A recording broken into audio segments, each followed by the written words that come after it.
Hello viewers, welcome again to my YouTube channel English for Intermediate Classes.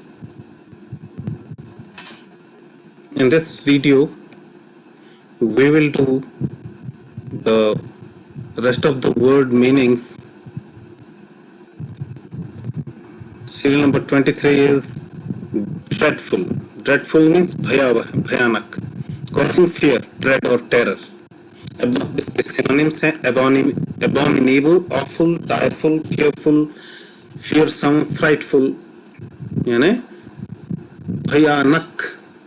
There was a dreadful storm in the city last evening. यानी पिछली शाम को शहर में भयानक तूफान आया था. Next word है mixed up. Mixed up means caused to be perplexed, confused और puzzled. इसके synonyms भी हैं confused, perplexed, puzzled. When Franz stood to recite the lesson, he got mixed up. जब फ्रेंच कक्षा में लेसन पढ़ने के लिए उठा तो वह कंफ्यूज हो गया, हड़बड़ा गया. ठीक है, मिक्स्ड अप मीन्स हड़बड़ा जाना, उलझन में फंस जाना. प्रिटेंड.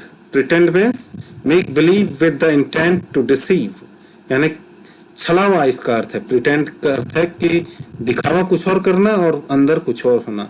इसको हिपोक्रेसी भी कहते हैं. तो इसके जो सिनोनिम्स होंगे, एक होगा अफेक्ट, फेन, अनरियल और hypocrisy.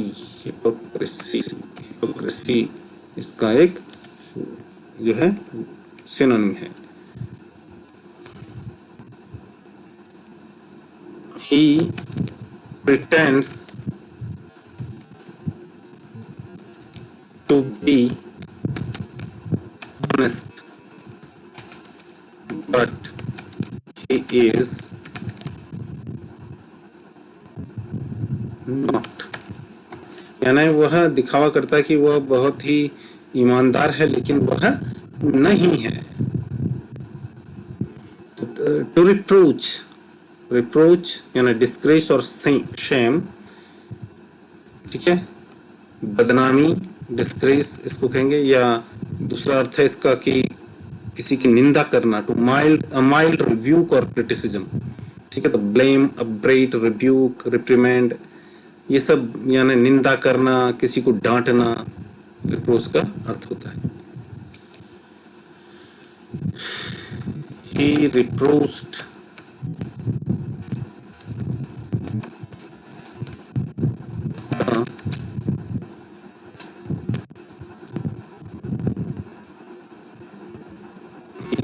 the man not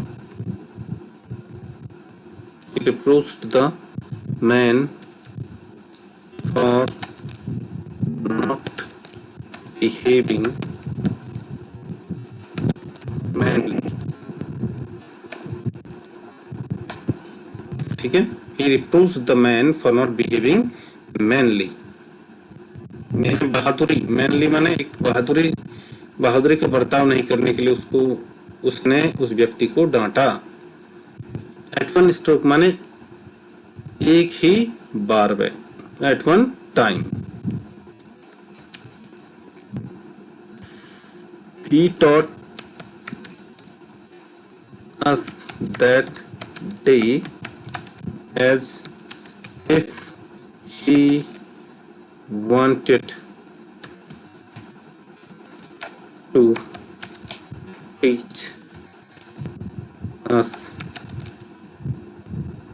all at one stroke. यानी उन्होंने हमें उस दिन इस तरह से पढ़ाया जैसे कि एक ही बार में वे हमें सब पढ़ा देना चाहते हो. Insect, beetle. And a beetle entered the classroom. यानी एक बीटल, एक इंसेक्ट होता है, वह कक्षा में घुसा. Food. The pigeon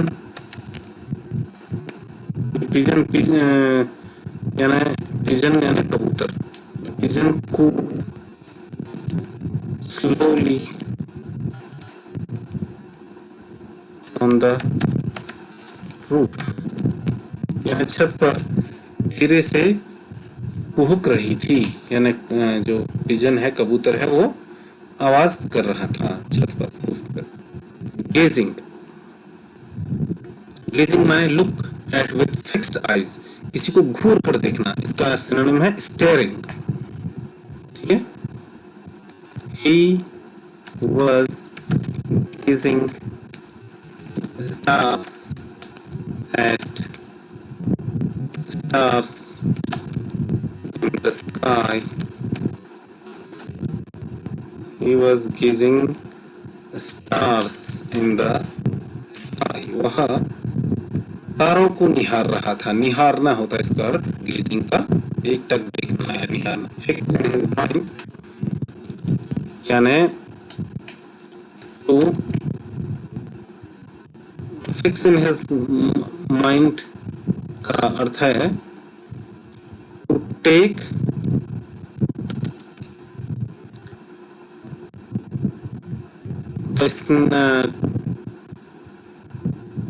to take a picture, you can see, यानी एक उसका चित्र खींच लेना, to take a picture. M. Hamel wanted to fix the picture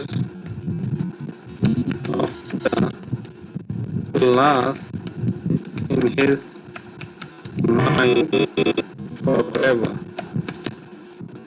ठीक है, तो एम हेमल कक्षा की वह जो चित्र था वो कक्षा का, वो हरदम के लिए अपने मस्तिष्क में, अपने मन में रखना चाहता था। ट्वाइन, ट्वाइन माने यानी जब हम दो चीजों को आपस में गुथ देते हैं, उसको ट्विस्ट कर देते हैं, उसे हम ट्वाइन कहते हैं। स्पिन, वाइंड और ट्विस्ट टुगेदर, या इसको इंटरलेस बोल सकते हैं सिनोनिम, एंटवाइन, इंटरट्वाइन या एनलेस बोल सकते हैं।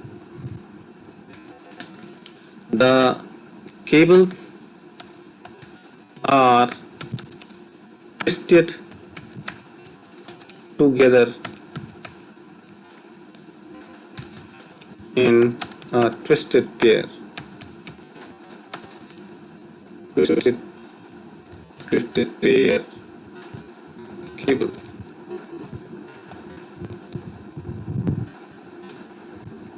ठीक है, एक ट्विस्टेड पेयर केबल होते हैं, तार होते हैं जो दो आपस में गुथे होते हैं, इंटरट्वाइन होते हैं। ठीक है, तो वे ट्विस्टेड होते हैं आपस में। तो the cables are twisted together, यानी एक साथ, in a twisted pair cable. उनको ट्विस्टेड पेयर केबल उसका नाम है, उस केबल का। ठीक, 33 Angelus, Angelus is a prayer said 3 times a day by Roman Catholics in memory of the Annunciation. Annunciation means Christianity में ईसाई लोग क्या मानते हैं कि Annunciation किसे कहते हैं? The announcement to the Virgin Mary by the angel Gabriel of the incarnation of Christ. यानी जब यीशु के जन्म, यानी जीसस क्राइस्ट के जन्म से पहले गैब्रियल एक फरिश्ता था जिसने ईसा मसीह के जन्म की भविष्यवाणी मेरी के सामने की थी। मेरी जो जीसस की माता है, जिनके गर्भ से उनका जन्म हुआ, उसके सामने उसने भविष्यवाणी की थी कि आपके गर्भ से जीसस क्राइस्ट का जन्म होगा, यीशु मसीह का जन्म होगा। तो उसी प्रेयर को 3 बार दिन में गाया जाता है। ठीक, एंजेलस उसको बोलते हैं। Angeles was going on in the church. Church में एंजेलिस गाया जा रहा था। ट्रम्पेट्स, ट्रम्पेट्स एक ब्रास इंस्ट्रूमेंट होता है, musical instrument with brilliant tone. ठीक है, एक वाद्य यंत्र भी है, वाद्य यंत्र म्यूजिक में इसको प्रयोग किया जाता है, और ये कॉर्नेट इसके पुराने नाम भी हैं।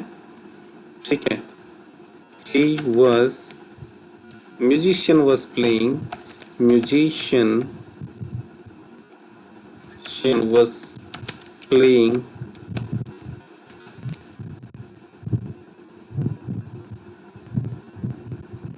trumpet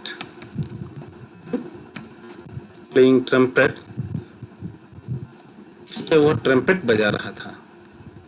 पेल मीन्स होता है लैकिंग इन वाइटलिटी, इंटरेस्ट और इफेक्टिवनेस, यानी बहुत डल, जिसका चेहरा या कोई चेहरा वॉन, सिक, यानी बीमार सा, पैलिड, वॉन, WN वॉन, इसका प्रोनाउंसिएशन वॉन है, वॉन, ठीक है, डल। तो his face, his pale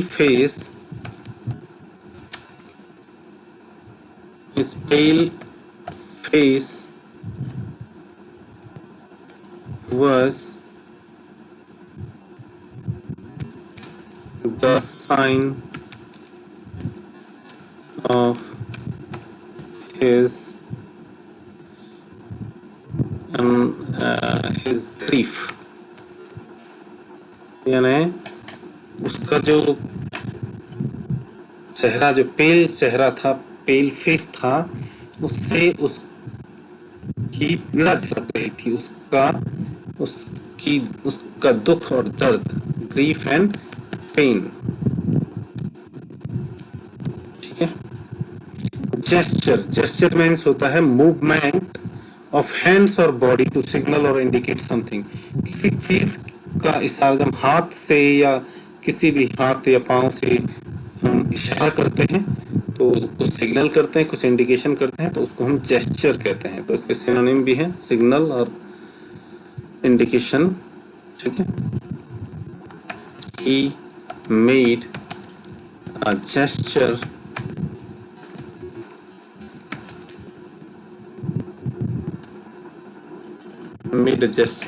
that school is over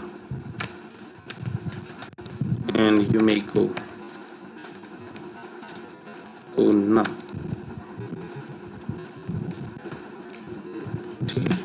उन्होंने हाथ से इशारा किया कि अब स्कूल खत्म हो चुकी है, अब आप जा सकते हो, okay?